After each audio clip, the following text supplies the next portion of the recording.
Yes, it is good.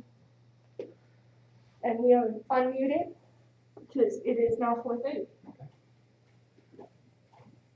So Hi everyone, welcome to the Cressman Library presents Peter Nagy discussing his recently published article, which I will have him reading and saying the title of. I am Nicole Rivera. I am a public services librarian. I always get nervous whenever we do these events, and my pronouns are any of them, which is fitting for this discussion. I will introduce Nick now. I'm Nick Galante. I'm a reference assistant here at the library. Very excited to have Dr. Nagy here with us today because I am a big I am a big comic studies guy.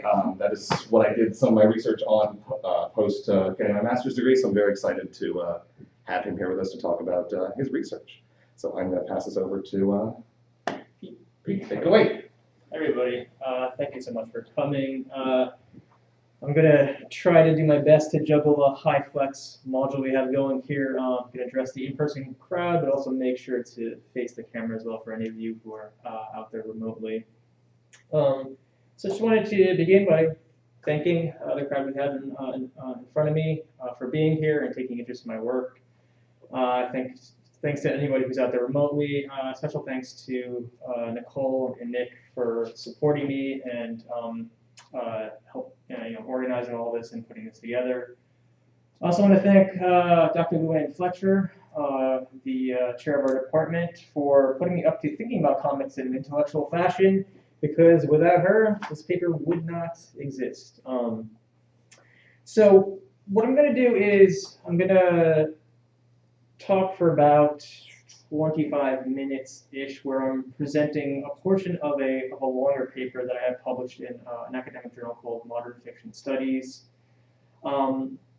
And then after I do the presentation, we'll have some time for any questions and answers, or just to chat about comics or anything else that occurs to anybody.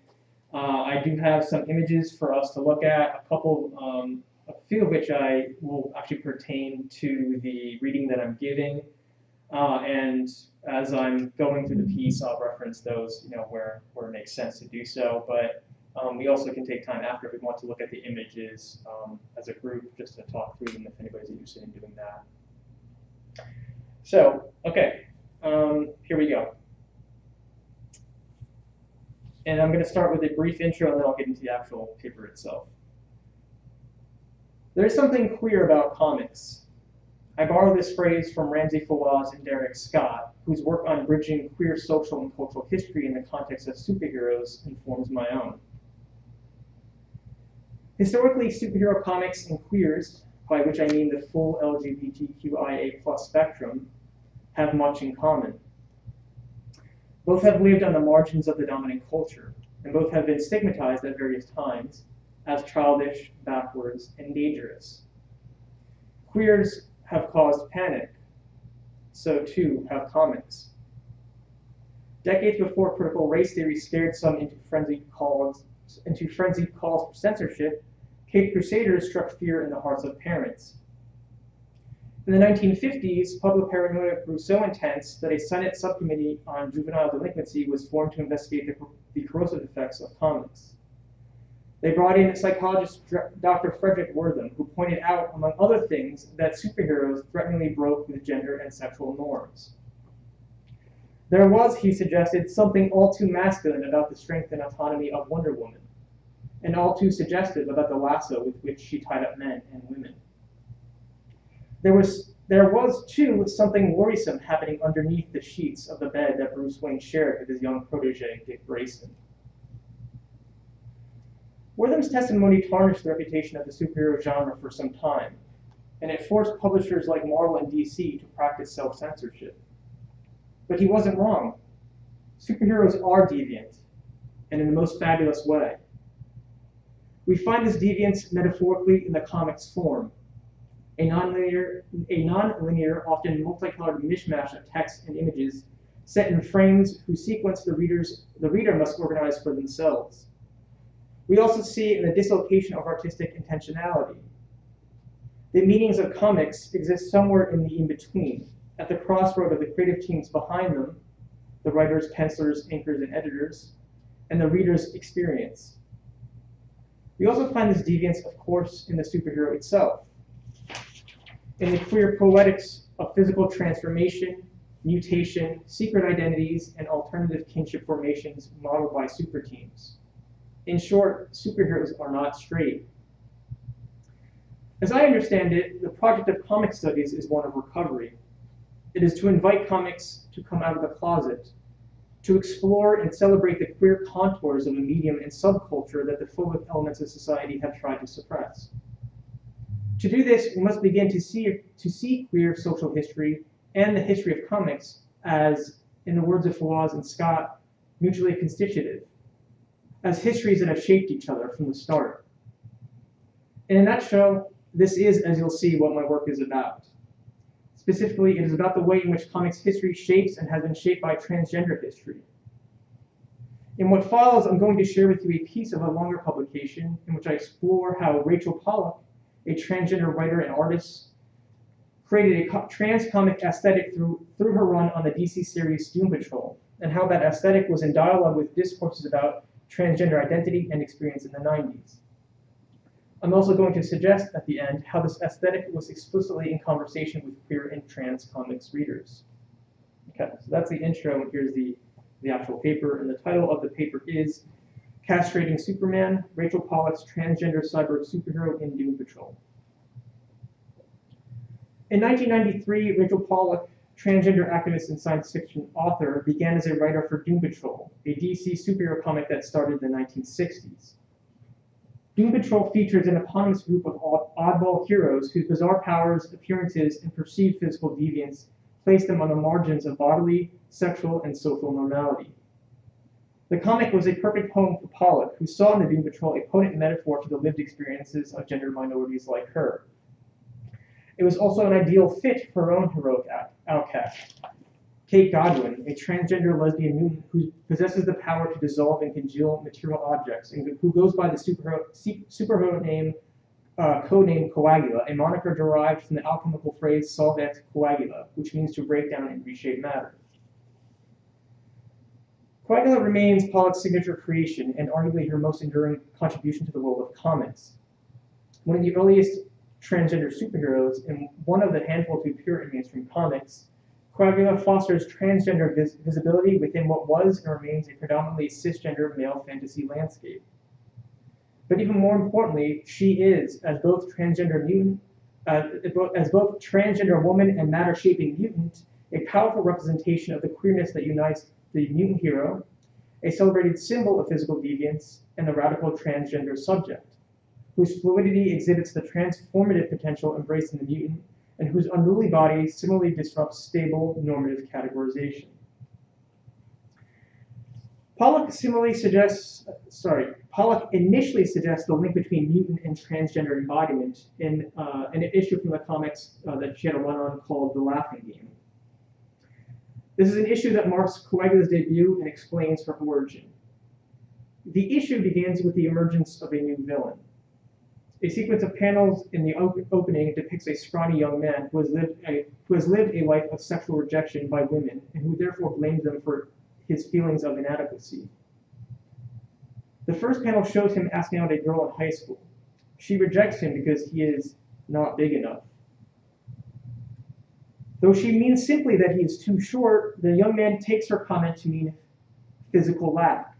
As a result, he becomes to believe he is being unjustly ostracized for physical differences outside his control, differences that make him unable to live up to a phallic ideal he has internalized as the measure of normative masculinity.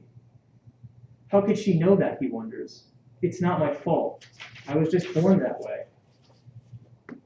Through subsequent panels, Pollack shows the young man's anxiety over penis size evolving over the course of his life into full-blown paranoid misogyny. In college, he vilifies a woman for dumping him after a few dates. As an adult, he similarly harasses a woman he's been dating for being like the rest of the, quote, bitches he has known who dump a man when you find out he's not built the way you want. This kind of misrecognition continues, and when a surgeon he consults with about genital enlarging implants advises him to seek counseling, he misinterprets the advice as an insult. What are you saying? I should get my head made small enough to fit the rest of me. Is that your idea? After a final rejection, when a sex worker confirms that he's a little small and encourages him to wear something, the man constructs the ultimate means of compensating for his lifelong feelings of inadequacy. In the last panels of the sequence, he creates a phallic suit of armor and an enormous crotch cannon through which he transforms himself into a villain called Codpiece. So this is the start of this image that I have for us, and you can ignore the bottom part for now, but the top portion of it is the encounter I'll be talking about in a moment here, and that's Coagula encountering Codpiece, and as you can see, Codpiece, his suit of armor is literally that he has turned himself into a metallic phallus of sorts. So he is a crotch cannon in himself, and then he has a large crotch cannon. A phallic Iron Man of sorts, Codpiece is Pollack's spoof of Superman.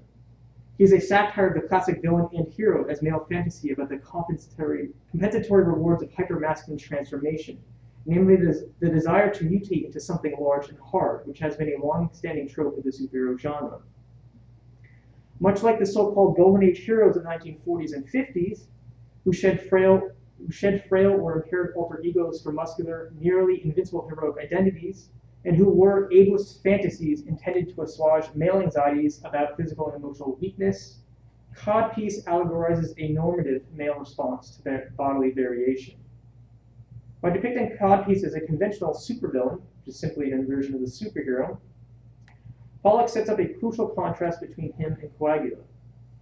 Coagula, who figures an alternative orientation to embody difference. The contrast emerges through Coagula's backstory. Explaining the origin of her powers to a friend at a local gay bar, Coagula reveals that she has acquired her powers in a most unusual way.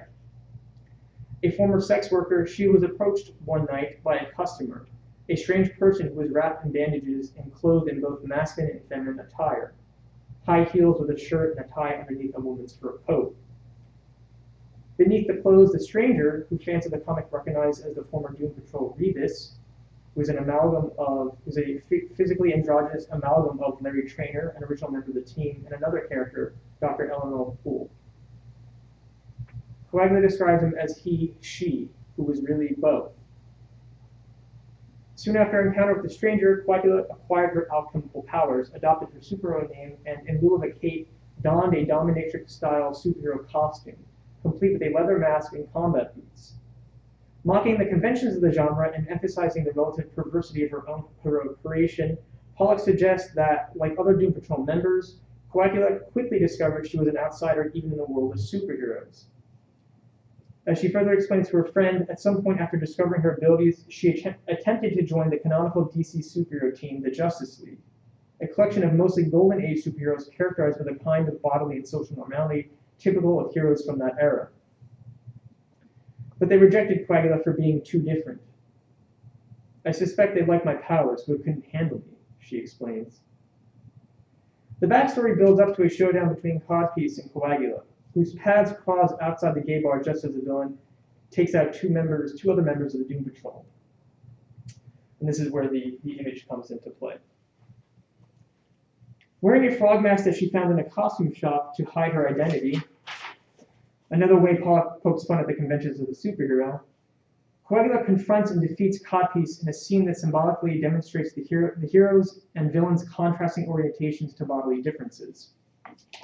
Using her powers, Coagula deforms and dissolves Codpiece's crotch cannon, which in two panels both bloats and then liquefies into a puddle as the villain looks down and screams in disbelief. And that is where you can see her using her powers to melt Codpiece's crotch cannon. While there's nothing unusual about a superhero coming out to publicly defeat a villain and to show her commitment to protecting the common good, in Coagula's defeat of the hypermasculine villain, Pollack suggests something more. Here she frames her transgender superhero as a new kind of hero, one who symbolizes a form of non-binary embodiment that subverts the normative response to bodily variation figured in the classic male superbody, a body that reinforces and, in the case of Codpiece, quite literally weaponizes sexual difference against the threat of emasculation. In this scene, Coagula effectively castrates the male superbody, and in doing so marks a transgender lesbian mutant as one who enters the world of comics in defiance of normative gender embodiment, which is, in this case, the male edible desire for phallic domination embedded in classic formulations of the male supervillain. Coagula's victory over Codpiece metonymically represents what Pollack sees as the mutant qualities of the transgender body, transformative possibilities that interrogate and deconstruct stable identity categories. Put another way, Pollack figures a transgender body through Coagula as exhibitive of the power to dissolve the rigid ontologies of sexual difference on which transphobic discourses rely, and through which normally gendered subjects secure themselves against the threat of differences, bodily differences. By rejecting rigid identity categories and embracing fluidity, Coagula reflects the post-World War II evolution of the superhero into a figure that queers fixed notions of gender and sexuality. In his book, The New Mutants, Ramsey Fawaz maps this evolution. He argues that traditional superheroes were largely embodiments of a nationalist ethos. Captain America, Superman, and Batman, who emerged in the late 1930s and early 40s, represented provincial do-gooders committed to battling domestic crime and, during World War II, to extinguishing foreign threats in the name of militant patriotism. Such heroes, Fawaz explains, were exceptional Americans who represented, quote, an aspirational model of ideal citizenship that were associated mainly with normative manhood, the straight, white, and hardened body of the traditional male superhero. But the comics of the 1960s, commonly referred to as the Silver Age of comics, ushered in a new era of superheroes whose greater psychological depth, fallibility, and overall relatability amplified what Umberto Eco describes in the myth of Superman as the aesthetic universality of the common man hero, whereas Marvel Comics' Stan Lee famously dubbed it the hero with a problem.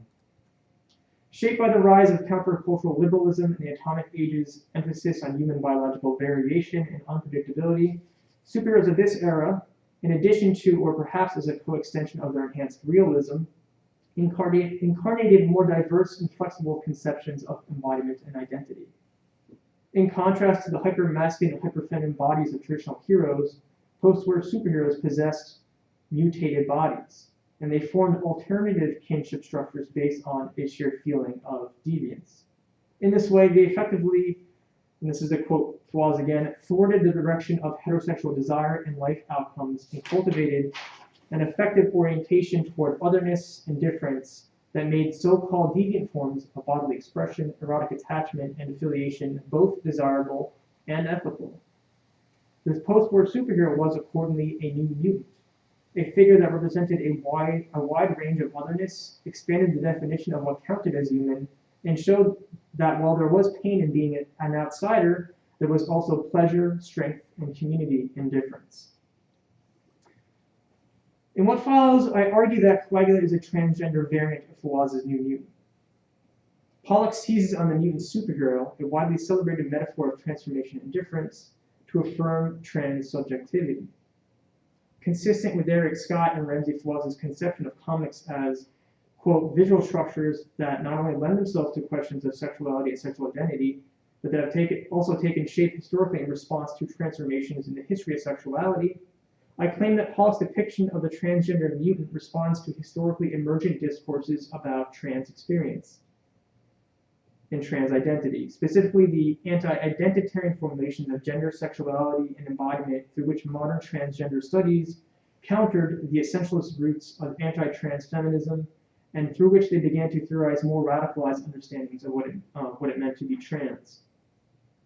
In doing so, I suggest that Pollack actively bridged the worlds of queer sociality and comics, since she was, as both a member of the trans community and a writer of comics, positioned to transform the widely embraced metaphor of the heroic mutant outsider into a more explicitly symbol of queer affirmation. In Doom Patrol, Pollack formulates her own trans affirmative discourse, one that echoes in a variety of ways the anti-identitarian sensibilities of 1990s academic queer and trans theory. By depicting Coagula as ultimately a composite figure who, in the final issues of her series, pleasurably integrates her body with the Doom Patrol's resident cyborg Cliff Steele, Pollack creates an original cross-genre figure, the transgender mutant cyborg superhero. a figure through which she allegorizes and explores intersections of cyborg, transgender, and mutant experience. So let me flip quickly to the transgender mutant cyborg superhero, which is a figure that is drawn as such in the comics, and it's meant to be a composite of both Coagula and Cliff Steele, who is Robot Man. And the way that they become a composite figure is, interestingly, through sexual contact.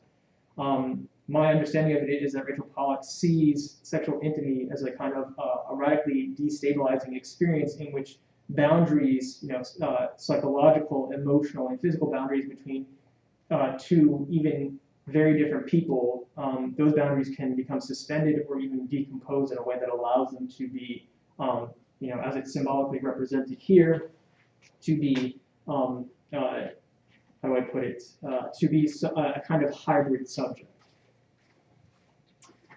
Okay, so what I'm going to do now is just very briefly suggest, I'll move on to a different section of this, and then very briefly suggest the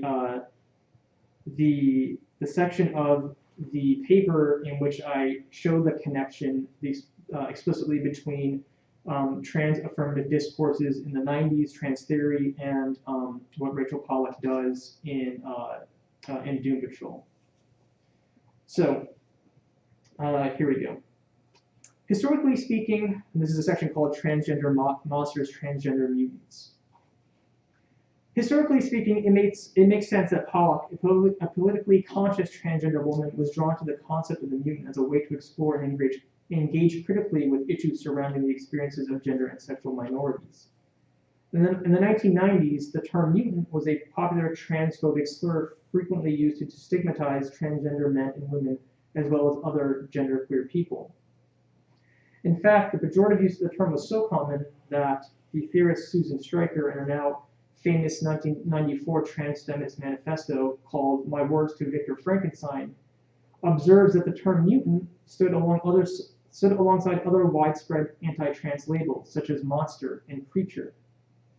Citing letters addressed to a popular gay and lesbian periodical as an illustration of the transphobia within the LGBTQ community, Stryker references one that explicitly uses the language of mutation to disqualify transgender people. The quoted letter declares, quote, when an estrogenated man with breasts loves a woman, that is not lesbianism. He is not a lesbian. He is a mutant man, a self-made freak. Through our own engagement with another transphobic slur, the term monster, Stryker illustrates how labels such as mutant can be reclaimed as part of a reverse discourse that would enable a transgender woman, such as herself, to, quote, lay claim to the dark power of her monstrous identity. I am transsexual and therefore I am a monster. Just as some homophobic and misogynistic words have been reclaimed by lesbians and gay men, by anti-assimilationist sexual minorities, and by women who pursue erotic pleasure, and by sex industry workers, words like creature, monster, and unnatural need to be reclaimed by the transgender. Stryker did not simply seek to normalize the perceived monstrousness of transgender embodiment and identity. Rather, her aim was resignification. She wanted to reclaim the monstrous as a metaphorical expression of the radicalized transgender subject, one whose position outside humanity, nature, and the gender order could serve to denaturalize and destabilize fixed categories of identity. That is, to subvert the identitarian grounds on which some anti-trans discourses depend. Stryker called for a radicalized transgender subject who would speak, act, and express self-determination, like the monster in Mary Shelley's Frankenstein, whose words to Victor Frankenstein reveal that he is much more than what his creator intended. By depicting a transgender mutant, Pollack, in my argument, aimed for her own version of this reverse discourse, laying claim, we might say, to the dark power of a mutant identity. Fittingly enough, the trope she favored, the mutant of superhero comics, was in itself a kind of monster. As Fawaz has shown, mutants possessed, quote, monstrous powers and bodies. These powers and bodies were characterized by constant transition or change, as opposed to the static, unchanging bodies and identities of classic superheroes. Like Frankenstein's monsters, mutants were also the grotesque products of scientific innovation. They emerged in the 60s, as I've said, from atomic age anxieties about the potentially transformative impact of technological advancement on bodies and identities. These anxieties spurred comic book writers to imagine mutants were born through modern pseudoscientific accidents that had radically disabling effects on the human form. Like Bruce Banner, whose exposure to gamma rays transformed him into the half-man, half-monster Incredible Hulk, or Peter Parker, who became the Amazing Spider-Man after a radioactive spider bite infused him with spider-like dexterity and strength. These mutants were often hybrid subjects who represented America's fusion of the human and non-human. And that's also where the composite figure, the transgender cyborg superhero comes into play. Okay, so now I'm going to skip to the very last part of the paper, and what I'm trying to do in this last part, in just a few paragraphs, is just suggest how the comics might have had an impact on particularly queer and trans readers. Okay. So not long after the end of Coagula's storyline, Pollack left the series of Doom Patrol. So after her departure, writers who came after her unceremoniously killed off the character of Coagula, effectively erasing one of the few transgender figures to appear in the mainstream superhero comics. And so why they did this, I don't exactly know. It just appears that either they were done with the figure, or they just were too fixated on what they want to do with the story. But more or less, Coagula was just erased from the canonical version of the Doom Patrol. Even though her stint as a writer was brief, I want to suggest that Pollack had a significant impact on the broader culture of comics, especially queer readers who were drawn to the genre. To understand this impact, I turn briefly to Fawaz and Scott, who remind us in an essay called Queer About Comics, that inasmuch as superhero comics have been historically pigeonholed as the normative nationalist fantasies they once were, it is important to remember they are also a marginalized medium for a marginalized people. Dismissed over the years as childish, delinquent, and antisocial, comics appeal to fans who are similarly perceived as strange and backward, and for whom being an outsider is the basis of their attachment to the genre. Accordingly, for Fawaz and Scott, comics are queer not only in their narrative and formal strategies, but also in their impact on readers. That is, comics produce intimacies between readers and fantasy characters, who embody sexual and bodily deviance and who belong to coalitions, super teams, that are formed through shared experiences of social estrangement.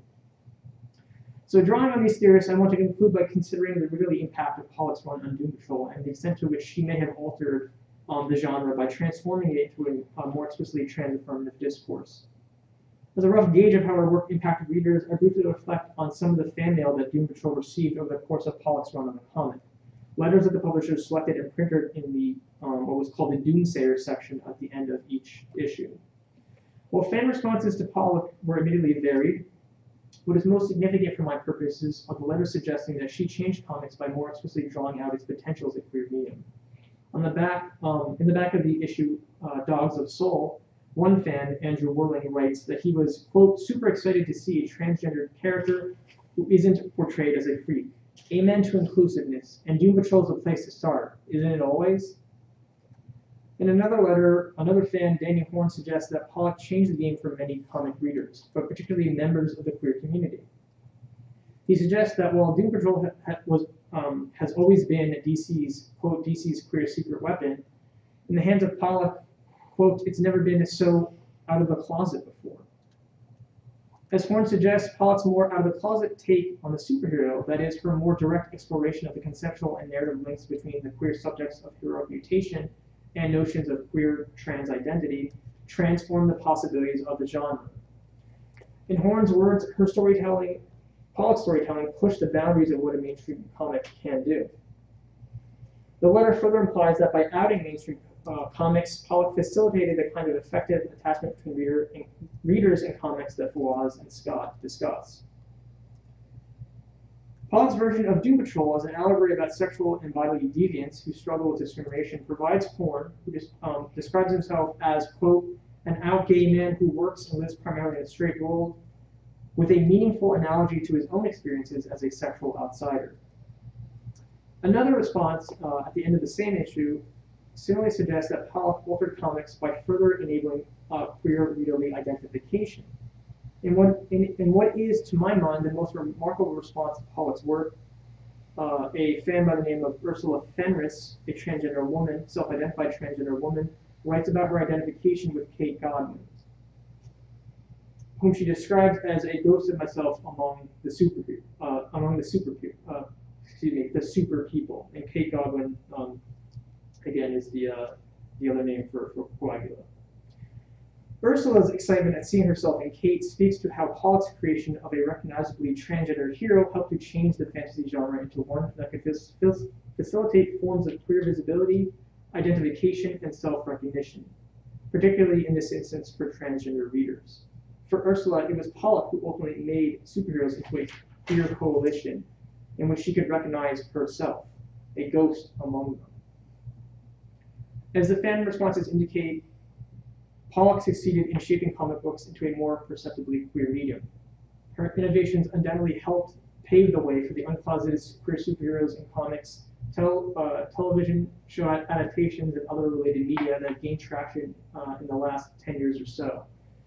It is my hope that further scholarly attention to her work and the work of other trans comic writers and artists, past and present, will yield not only greater understandings of their roles in fostering intersections between queer history, transgender studies, and comics, but more broadly, the socially lived forms of genderqueer subjectivity and embodiment that trans-affirmative superhero fantasies can foster. That's it. Thank you. Thank you. All right. So now, as we mentioned, Nicole mentioned at the start, we want to open it up to Q&A, general discussion. We mentioned that, like if it's more of a straightforward Q&A or just we're talking about comics and representation, we can. I'm happy to answer questions from anybody that's in front of me or anybody who is online as well. Yeah. We've got the YouTube chat up here, so Nicole and I can field questions that come in through there. We are running on about a 20-second delay, I think you said, Nicole? Yeah. So if you are watching this online and sending a question through the chat, we will see it. Just the video may take a minute to catch up to the typing. You can also just talk about these really cool images that have. Yeah, those images are certainly very evocative. This is the one that I call the sex cocoon because it's as I understand it, it's Pollack's.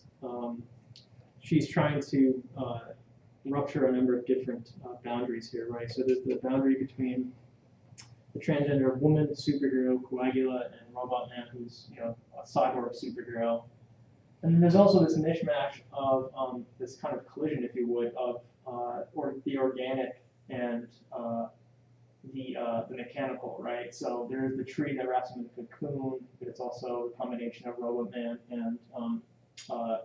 and the trans woman superhero Coagula at the same time. So there's always this kind of interplay of the natural and the so-called unnatural that's happening in the comics at multiple levels. And I think the intimacy between Coagula and Robot Man drives that one. I mean, this is more of a question about storyline than it is necessarily any of the metaphor, the research you did. But like you mentioned that the writers kind of killed off Coagula after Pollack left. Mm-hmm. What happened to this figure? This what did you call it? The trans cyborg superhero? Transgender cyborg, mutant cyborg. Mutant cyborg superhero. I tried to make it as long as possible to get all the descriptors in there. So they eventually separate. But after a very sort of long meditation on what it means to be a kind of there's a play on hybridity and hybrid theory in this comic book, and there is through this figure, Pollack is really trying to drive home all the similarities and differences as well, both the similarities and the particularities of two seemingly radically different figures, right? Transgender woman and a Robot Man. But in combining them, there's several issues where they're just combined and they're really they're able to psychologically enter each other's experiences, enter each other's memories. They can just psychically talk to each other. Physically, right, they're a mashup of the two. It's a very interesting kind of tension, but also love that comes to this hybrid figure, where they're one person but two different people, and they're just very deeply intimate with each other, right? But eventually, it comes to the point where, and this happens pretty much at the end of the series, where they are separated, but they've learned like a lot about each other. There's this kind of narrative arc, but it's almost like right at the very end, almost maybe I think an issue or two issues before Coagula is eventually killed. So yeah, there's something that could be said thematically about that, but I'd like to think that if Pollack were brought back on board, that this would be, she would continue with this figuration of the characters, because I think it's super interesting. Yeah. Think about hybridization though. I have additional questions, but I would like to open it up. I don't want to dominate the conversation, so anybody does. Pete, can I ask you a probably ill-informed question, because I don't Absolutely. read comics or follow them, You but don't need, yeah, you can ask any I find it really fascinating and says a lot to me about my presumptions, I suppose, that I find it rather amazing that there is this character in the time, and Yeah. how if I can say how quote unquote mainstream Yeah. was Doom Patrol, and in terms of its readership. I mean, you touched on that. Mm-hmm. Can you say a little bit more about the kind of the chatter about the whole series and where it's placed within the other things that would have been published at the same time? Yeah, that's a great question actually. Like, so what is the larger kind of comics context for the innovations that Pollack made, and what was like the reception of it? So I did a lot of digging into this, and I couldn't find too much. My best source was these at the end of the issues in comics. What was a really cool thing is you see kind of at the end of these issues. It's not this one apparently, but you see that there's a section for fan mail, right? That's sent in to, yeah, so here you can actually look at it. I'll give it to you. There's an interaction between fans and the comic book writers and editors, right? So there's a kind of commercial purpose to that, right? They want to know more of what the fans want so that they can give them that product and sell more comics. But there's also an interesting thing that is happening artistically too, right? Where comic fans are actually having their say in what might happen in the story. And you get the, so you also get a sense of what their reception of the comics was for the fan base through these letters. And that, for me, was my best source of trying to get what it was. I was really hoping for a lot more. I mean, I read every single letter from Pollack's run on the comic, which was maybe about, I don't know, 12 to 15 issues or so. And there's only the ones that I named in the presentation, maybe a couple more that actually talk explicitly about the trans aesthetic of it. The rest of it kind of just, the rest of the authors kind of, the rest of the fans kind of just sort of gloss over that or just don't really touch on it. But the other thing that's happening in a lot of those letters too is they're kind of nostalgic for the previous writer. As Nick and I were talking about earlier, right? There's this, I forget who is it? Grant Morrison. Right? Yeah, so Grant Morrison, famous comics figure, who wrote the previous incarnation of the Doom Patrol, was a very well-known writer, and his is the most celebrated version of the comics, even to this day.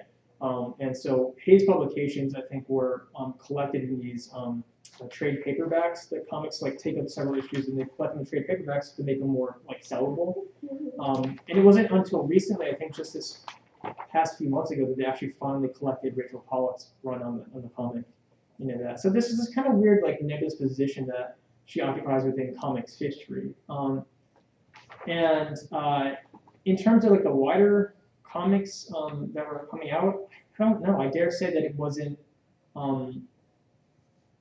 To me, it feels like it went kind of under the radar. That's what my feeling about it is. Why that is, I don't know. Maybe culturally we're at a point where this could be something that's this amazing thing that she was doing was, could be widely embraced and celebrated. I mean, it is the not early 90s, right? So this is like the beginning of what we consider now the modern transgender movement, right? It was just transgender as a term in itself was really just beginning to sort of emerge as the more as a common term. So yeah, that's my very sloppy way of responding to your question, but yeah, I guess sort of just add to that. Like, yeah, Doom Patrol I don't think would have been less mainstream than something like, Batman, Superman, the X-Men, but definitely like a devoted readership. Certainly not like an underground comic, not anything that like would have been super obscure, but it's DC's version of the X-Men essentially is what Doom Patrol is, but it's not half as well known. Yeah. And I can think of like another notable example, and this is just because of my knowledge of Grant Morrison from around this time, roughly around this time. Lord Fanning in The Invisibles would have been like early 90s, another example of a transgender superhero, but certainly not written by a trans woman, and probably does not have the, it's been a while since I've read The Invisibles, so I'm sure it's not done with the same sort of complexity. Yeah, thank you. Just the same level of complexity that somebody from the community would have been able to bring to the character. Yeah, no, totally.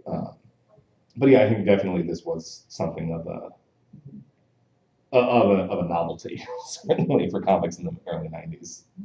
Yeah, it's really, to me, a hidden gem. I'm like, I can't believe nobody's talked about this before. Right. I feel like it's just ripe for discussion. No, just the ways that it's just connected to the larger trans discourse at the time, and just the politics of trans politics in the early 90s as well. It's really cool. So even though Coagula has been killed off, which doesn't mean anything in comics, you can always bring him back. Yeah. But do you think there are like spiritual successors out there? I don't know if you've noticed anything in comics since then, but are there any superheroes that you think are like indebted to Coagula? Explicitly trans characters. I don't know. I mean, certainly the comics themselves are genderqueer in a number of different ways. Subtextually, if not overtly, right? Yeah, not necessarily like explicitly like a transgender superhero like Coagula, but like sort of even if those like subtext or metaphorical superheroes that you think like, hey, this character exists the way that they do thanks to Rachel Pollack, thanks to Coagula. It's a very good question. I hadn't thought about successors to it. To me, it's hard for me. So I like to think. I have never really done the homework to link it up. But to me, I like to think that much of this kind of work done in the 90s laid the groundwork for, what are now, what is now done honestly more for spectacle and for commercial purposes, which is to have like these out characters in like TV and film, right? I think that we have these writers who are doing these more sophisticated things in like let's say the 90s and the 80s, and I think that to me, I like to think that it sort of opened the door for other articulations of these kinds of characters or other articulations of LGBTQ plus characters. I know around, I don't know what around this time, I think we also have Northstar, who comes out as the first, I think, canonically gay character in mainstream comics, at least in DC and Marvel, right, the big two. Yeah. To what extent this is paired with that or in any way shapes that, I have no idea. But I feel like maybe it's just my sense that the 90s is really the beginning of like the very, very early stages of what is now and only very slowly coming into greater visibility within the world of superhero comics, which is that comics have always been queer in some way, right? Just at the metaphorical level. But we have yet to see anything. Comics are weirdly always behind the curve on this, right? They're always kind of just like catching up to other parts of culture, and we have yet to really see, I think, something, with this kind of sophistication that's, that has been adapted for TV or for films, right, where a lot of the money is being made. There is an HBO series, we should say, that is called Doom Patrol. That is the Doom Patrol series. As far as I know, they have yet to introduce Coagula, but I'm not caught up on that series. We've only seen the first 2 seasons. It might be that I'm, shooting myself in the foot here, but they have yet to do that on the HBO show, as far as I know.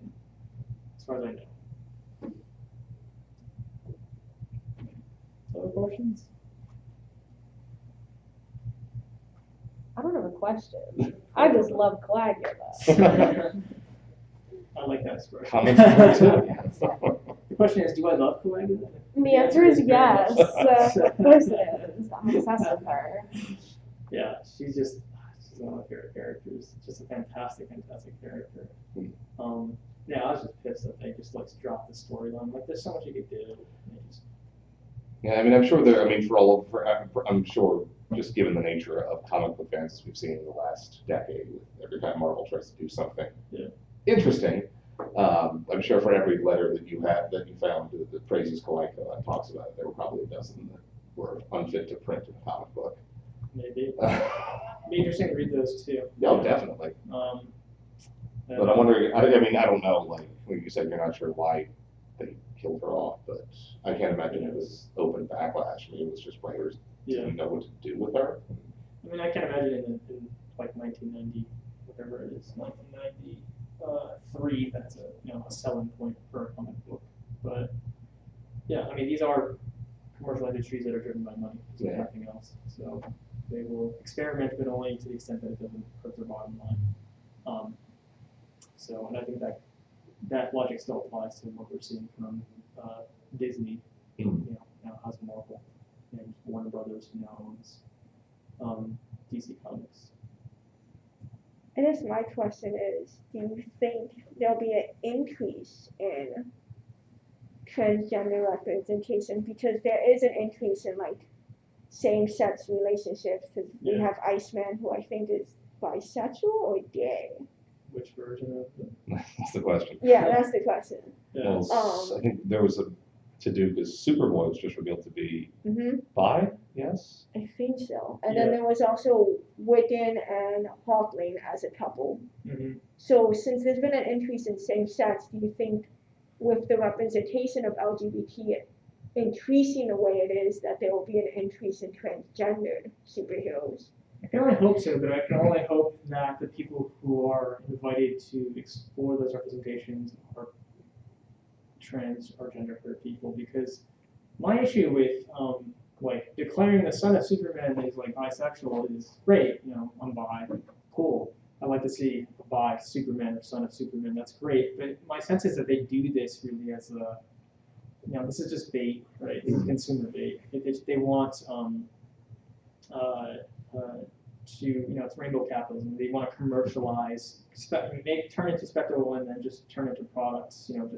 And in that, they're not really interested in exploring what it means for the most canonical, iconic superhero figure to be associated with bisexuality in some way, right? They're not really interested in digging deep in that or exploring what it means to be bi. They're just interested in having some clickbait online that will get you to buy into the controversy and get you to potentially read their comics, or if an adaptation comes out, to watch it. So I do hope, and I am hopeful. There is who is it? Nicole Maines, young trans woman who is on, or has been at least, I stopped watching that show, Supergirl, that was on the CW for a while, played a trans character on the show. The name escapes me. Do you know the name? It's Dreamer. Is it Dreamer? Yeah. All right, cool. I love her. Dreamer, yeah. So I don't know how much they did with that character. The seasons that I watched, did they do much or no? Yeah. Okay. I have many thoughts and feelings about Supergirl. Go for it. But they actually, I felt, treated her and included some of that aspect in the show. They definitely, it was dressed a few times, like especially with like her abilities. Like there's some like matriarchal like power dynamic going on with like her family, and it was like it's gonna go to the abilities go to the oldest daughter or like something like that. It was like it was affirming that she was the one who received the abilities. Yeah. And I know in one of the seasons, like I believe her like best friend, like I don't know. Trans rights do get addressed. I mean, Supergirl has some issues. Yeah. Supergirl has some issues. Some is generous, but absolutely. Yeah. But I think the way they handled Neonal was like good. That's good. I'll have to go back and rewatch it. I just after like season 2, I think it just Yeah. the show. But yeah. Anything else? And I guess the something that I thought it was is I mean you mentioned Frederick Wertham, just a man who saw deviance in every single corner of every single comic he had read, and famously fabricated a lot of his results. But going back to that idea of what you said about like sort of queer subtext in comics, if the way like the more inclusive way forward is not like the obvious Superboy's bisexual come by our comics as we have a bisexual character. Yeah. Do you think there's more room for like more of the metaphorical stuff, more like the sort of queer coding in characters as sort of a sneaky way in, maybe? Yeah, and I don't think it has to be an either or. I think it should be a both and, right? Yeah. I think you can get a character. So like I mean, Coagula is a trans. Explicit. Yeah, explicit. Yeah. Right? What I'm always concerned about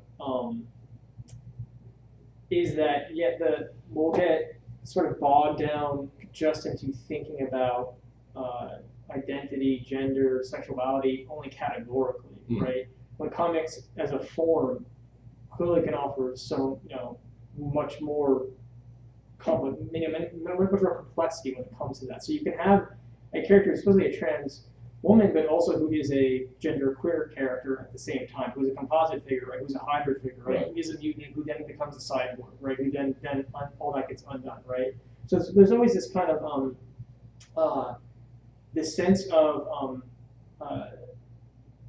formation, but also at the same time like deconstruction that happens, at least in this storyline. And I think that stuff like that can exist alongside of labeling Son of Superman bisexual. I just my concern was that it would just become a kind of just marketing device, right? And I don't want it to be certainly if you're going to bring on board LGBTQIA plus writers and have them create storylines and do the art and share it with the world, they should be able to market as much as they want. But my thought is that it gets lazy and they simply will have just slap a label on Superman, Superboy, whoever, and then not do anything more than that. Right. Yeah, I think it definitely it can be both. And I wish that they would link up some of the more queer subtext that exists. Even any mutant, right, is a subtext for a kind of queer character, right? So that they would do more with it. They kind of do stuff like that, right? Even like the X-Men stuff. Yeah, I feel like it's an every so often kind of thing. You'll get this character that shows up briefly, goes away. Almost like Hawaii. Like they're there for a hot second. Yeah.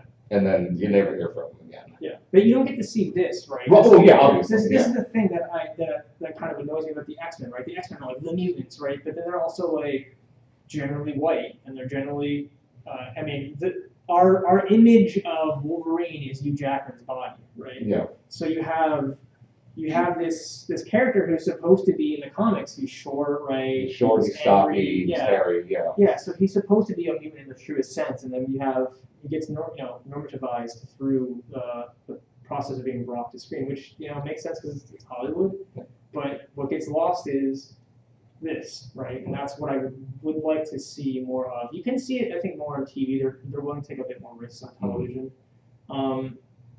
And in comics themselves, they have historically been taking more risks, but they do it off the main rails, right? They'll do it in these Elseworld comics that are versions of characters, not of the characters themselves, so that they can play around and have a Superman and Batman romantic entanglement that doesn't affect the main storyline. It's a risk-free way of Yeah. playing around. I think if they were smart, they would just like turn the dial up to like 12 and just go nuts and just take the comics form to its full potential. It really just its full potential is very queer. I think it's an innately queer form, as I tried to suggest in the intro. Right, it is a form that is really about that's not linear, it's not straight. And so I think it's just up to them to see. I think they're afraid to, they won't be able to cash out or cash in on it. That's always a concern. No. Can I, in what you're saying, it seems to me that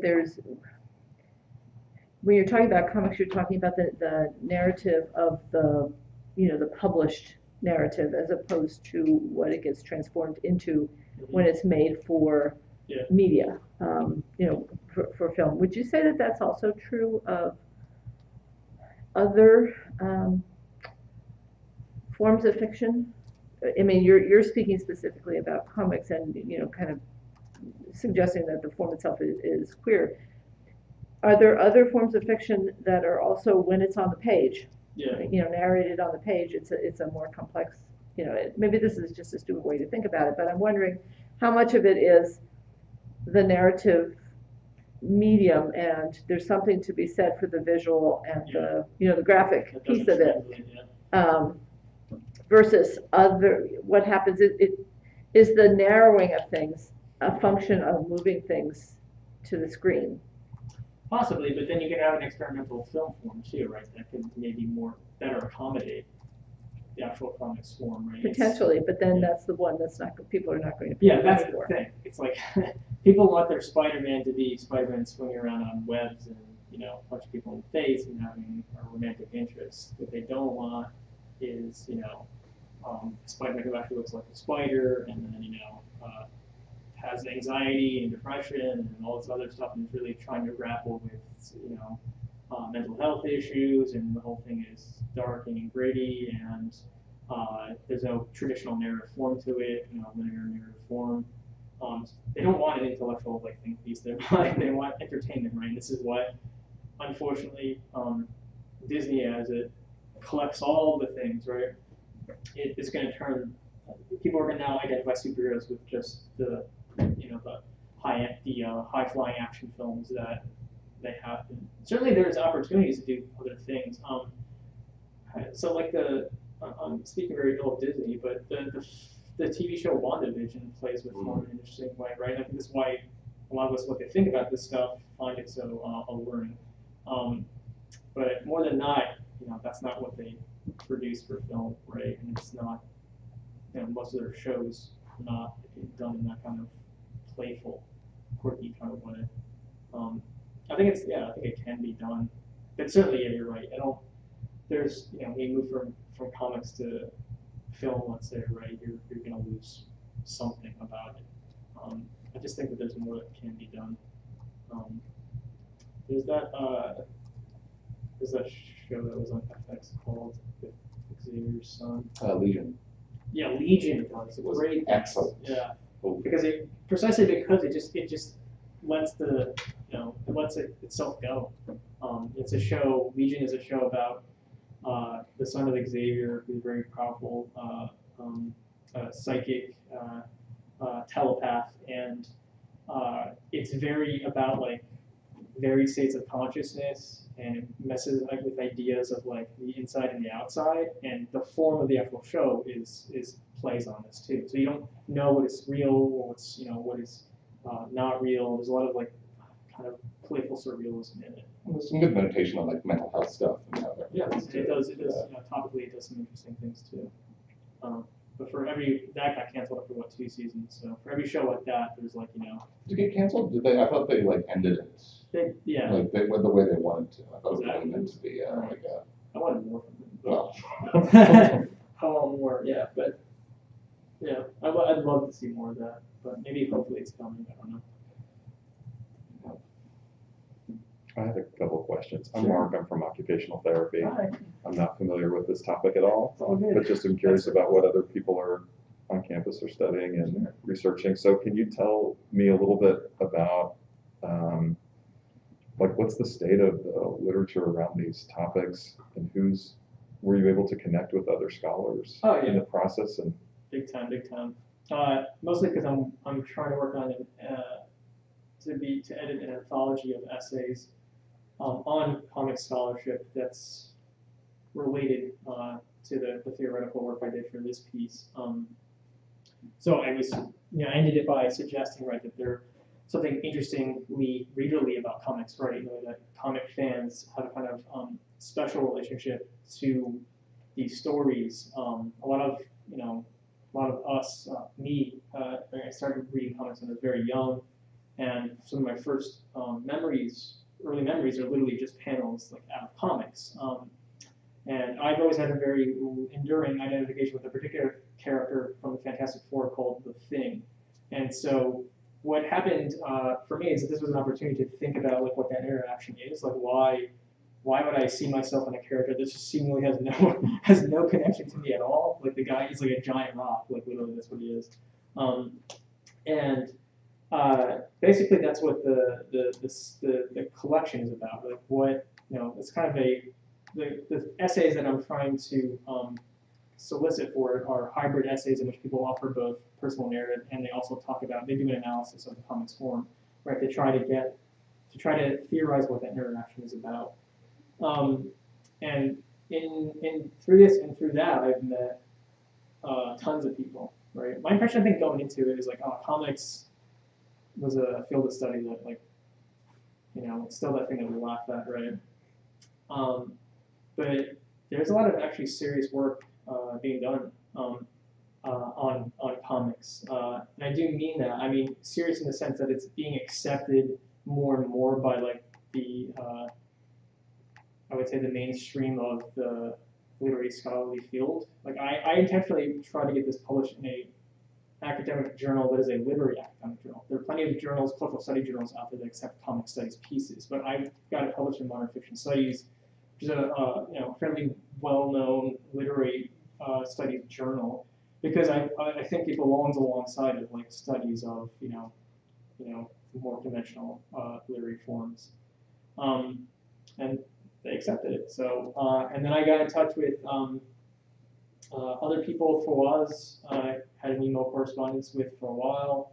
The scholar that I mentioned, and I got in touch with these just amazing scholars doing a lot of great work on gender and sexuality, specifically in race and ethnicity in comic books. So it's in a really good state right now, honestly. I think the queer studies approach to comics is relatively nascent. It's like maybe in the last like 5 to 7 years, people started thinking about these histories together. But that's for me is exciting because then I get to help do the work to make that happen. Something that just to jump in like the interactions that I've had with other comic scholars from like the couple of conferences that I've gone to, I find it really fascinating that you get people from all sorts of disciplines who are passionate about comics. Like I think it is predominantly like people who are in the English field. But I've interacted with like history academics. I talked to a math professor who primarily does like statistics, and he's just super into comics, and this is something that he does in addition to all of his scholarly work in math and history, and it's kind of fascinating that like it is sort of as it becomes more and more established. I think English and literature are kind of laying more and more claim to it, but it is fascinating to me like that I have seen so many people from different disciplines who want to get involved in this, who want to talk about it. So there's another room for a professional from the occupational. Yeah, definitely. To come in and do some work here, absolutely. I don't know if I satisfied your question. But yeah, thank you. Thank you. Thank you so much for coming out. I really appreciate it. Sure. Our viewers on YouTube have been pretty silent. Nicole's trying to. Okay. I tried to. So you've tried a couple times. I've seen you've some valiant efforts. I told my mom to comment. She is watching. We did hit a high of 6 viewers Hi, though. I don't know. So I think we are, there's We're at 5:30. So. I mean, any final questions, comments? Pete, is there anything that you want to say? No, just want to say thank you. I mean, as we know in the field, when you work on something, you work on it in a silo quite often for years. And then it gets published, and that's just like emotional high, and then you're done, right? So it's always like an opportunity to share with other people. It's just, I'm always honored that people are interested in some stuff that I'm really passionate about. So thank you so much for coming out, and for those of you who are online as well. We're glad to have you. This was fascinating. If you guys did enjoy this, either people here in person or people watching virtually, I don't have it in front of me. What was the volume and? Yes, I don't know, the journal name is Modern Fiction Studies. The volume, I do not know exactly. I have a printout over at my desk. So. Yeah, but I Um, don't know what you're doing something. I don't know what you're doing. I'm preparing for the final words. But yeah, we can post a link to it on our social media because we do have access to it here at Cedar Crest. So this talk here was like just scratching the surface of stuff that you do talk about extensively in the essay as a whole. It's a It is 30-page article. it is a fascinating read. I highly recommend it. Thank you. But yeah, thank you very much. Pete, you're literally the reason I'm doing my senior thesis about X-Men. I know. Yeah. I'm very happy to have infected you with the Keep spreading it. Yeah. We like to see. passion. So, thank you everybody for coming out here in person. Thank you everybody for watching virtually. This was great. Very interesting talk that we had. I just want to make a plug at the very end here. Thank you, Nicole, for setting this up on the screen. A plug for the next event that we are having here, not here at the library. This is going to be over in Curtis, and this is open to Cedar Crest students and faculty. Unfortunately, sorry, LBA people in the community watching virtually. You have to stay tuned. We may do something for the public as a result of this. But 2 weeks from today, myself and one of my colleagues, Nanette, we're going to be leading a discussion on Dr. Seuss, problematic literature, and the need for diverse voices, particularly in regard to education and children's literature. So we have our stuff that we're going to talk about. We encourage people to come with discussion points, things you want to talk about. That'll be 2 weeks from today, 4 p.m. in Curtis 131. And we're looking to, based on how that goes, we may do something similar for public consumption. So thank you guys.